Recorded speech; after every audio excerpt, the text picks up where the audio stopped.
ज़मीन हिंदुस्तान को सलाम करता हूँ।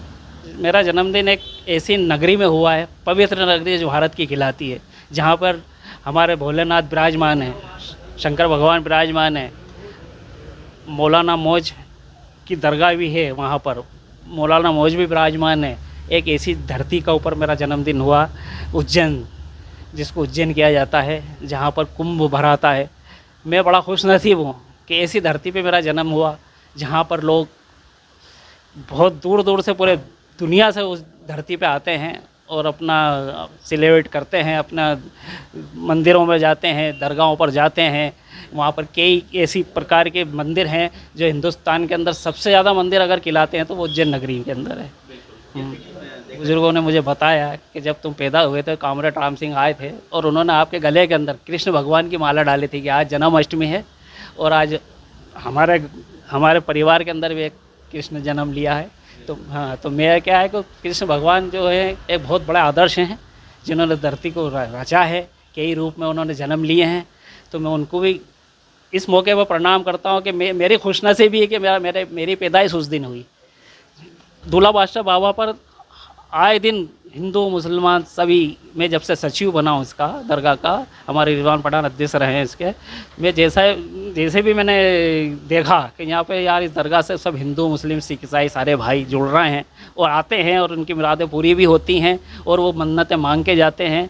तो मैंने ये सोचा कि जो ख्वाजा गरीब नवाज पर भी लाखों श्रद्धालु लोग जाते हैं, वहाँ पे भी हिंदू मुस्लिम सिख ईसाई सभी जाते हैं, वहाँ पर भी छठी बहुत धूमधाम से मनाई जाती है। तो वहाँ सारे हिंदू मुस्लिम सिख ईसाई भाग एक साथ खड़े होकर प्रसाद वितरण करते हैं।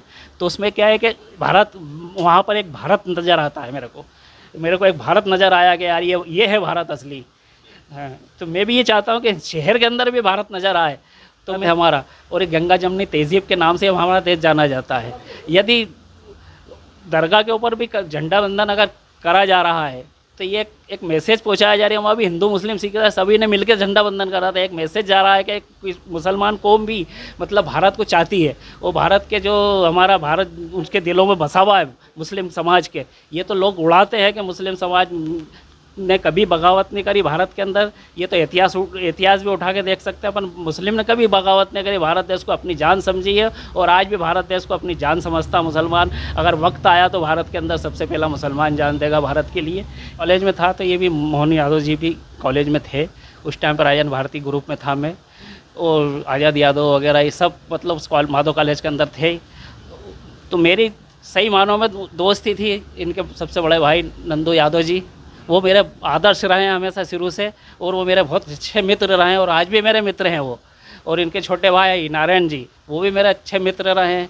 मैंने क्या है कि मिल में भी काम करा है, कपड़ा मिल, हीरा मिल, उसके अंदर भी क्या था कि मेरे पिताजी ने, हमारे यादव जी के पिताजी को, जो रिंग खाते में काम करते थे जहाँ धागा बनता था, वहाँ पर मुझे छोड़ा उनके पास कि जाओ ये दादा आपको काम सिखाएंगे, ये आपके मेरे पिताजी नहीं है, आप मेरी जगह ये पिताजी हैं आपके। तो उनके मेरे को छोड़ा गया उनके पास, उन्होंने पूरा मेरे को मील का काम सिखाया। मैं उनको भी प्रणाम करता हूँ। नागरिक एकता परिषद एक मैंने ज्वाइन करी थी, जिसके तहत मैंने सभी लोगों को जोड़ा और उसमें समाज सेवी के काम मैंने करे। उसके बाद मैं धीरे धीरे आगे बढ़ा और आगे बढ़ के मैंने कांग्रेस ज्वाइन करी है। उस कांग्रेस के अंदर भी मैंने तो कांग्रेस का बोलबाला तो मैंने उसके अंदर भी बहुत काम करे। उसके बाद फिर समाजवादी पार्टी में भी मैंने काम करा, उससे मैंने चुनाव भी लड़ा, सीहोर से विधानसभा चुनाव, सीहोर से विधानसभा लड़ा। राष्ट्रवादी कांग्रेस भी ज्वाइन करी, उसका भी जिला अध्यक्ष रहा, उसमें भी मैंने चुनाव लड़ा। राष्ट्रवादी कांग्रेस से भी मैंने चुनाव लड़ा। ऐसे करते करते मैं आगे बढ़ा।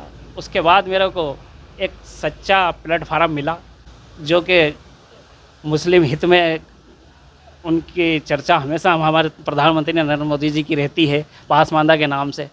तो मैंने कांग्रेस छोड़ और उसको भारतीय जनता पार्टी को ज्वाइन करा। जब से मैं पासमानदा मुस्लिम महासंघ का मध्य प्रदेश अध्यक्ष हूँ। मेरी शुरुआत मतलब शुरू से राजनीति में हुई, मेरा खानदानी राजनीति में है। वो वाले कम्युनिस्ट पार्टी में थे, मगर खून तो मेरा पर राजनीति का ही दौड़ रहा है।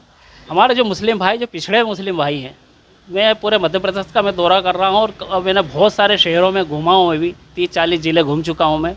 वहाँ जितने भी गरीब थे और जहाँ मैंने अध्यक्ष बनाया वहाँ के हमारे सारे ज़िलों के अंदर, अध्यक्षों को मैंने समझाया है कि जितने भी गरीब लोग हैं, पिछड़े हुए लोग हैं, अपने पासमानदा मुस्लिम के पिछड़े हुए लोग हैं, उनको आप उभारो और उनको अपनी जो भारतीय जनता पार्टी की जो योजनाएं चल रही हैं उससे आप अवगत कराओ, इनको अपनी पार्टी में जोड़ो और इनकी मदद करो, ताकि ये आगे जान के ये धंधे पानी से लगे बेचारे और अपने काम धंधे में लगे। और इनको ज़्यादा से ज़्यादा अगर भारतीय जनता पार्टी की तरफ से योजना लागू होती है लोन की, वो भी इनको दिलवाया जाए ताकि अपना धंधा रोजगार कर सकें। भी योजनाएँ लागू हुई है भारतीय जनता पार्टी की, इसमें मुसलमानों को 70% मुसलमानों को लाभ मिल रहा है और जो समझ लो 30-40% हिंदू भाइयों को लाभ मिल रहा है। पर मुसलमानों को सबसे ज़्यादा लाभ इसलिए मिल रहा है कि मुसलमान तबका बहुत गरीब तबका है, इसलिए सारा लाभ मुसलमान ही उठा रहा है इसका।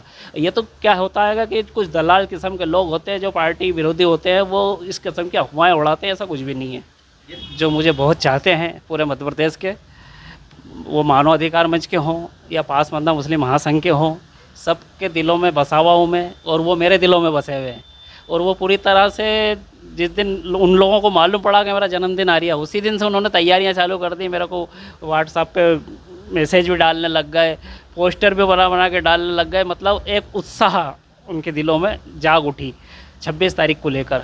और आने वाले जो 26 तारीख के दिन है, यहाँ पे कई अनेक कार्यक्रम भी रखे गए हैं सीहोर के अंदर, और बाहर भी मेरे को बुलाया गया है कई जगह पर कि आप वहाँ का जन्मदिन मना के यहाँ आइए। तो मैं कोशिश करूँगा कि वहाँ पर भी मेरे कार्यकर्ताओं के बीच में जाकर अपना जन्मदिन मनाऊँ। देना चाहता हूँ कि मेरा देश हमेशा खुशहाल रहे। मैं जन्मदिन के अंदर यही प्रार्थना करूँगा मालिक से, भगवान से, खुदा से यही प्रार्थना करूँगा कि मेरे देश का फौजी जवान हमेशा सुखी रहे।